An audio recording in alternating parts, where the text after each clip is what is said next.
Like terms. Like terms refers to terms within an expression or a problem that have the same variable and powers, not so much terms that get along with each other. Which brings us to our like terms checklist. Essentially, terms that are like have matching variables, and the variables each have the exact same power. So looking at this list of 16 terms, we can see that from term to term, I may have different variables or different powers, but how can I determine which ones are considered like? Let's look at 8xy. First, we highlight the terms that have the exact same variables multiplied together. And in this case, the power of each variable within each term matches. And so all four of these terms are like. Now let's look at negative 3yz.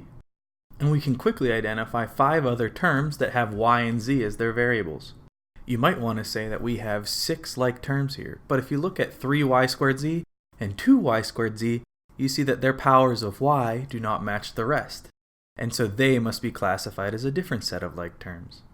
Finally, let's look at 10x.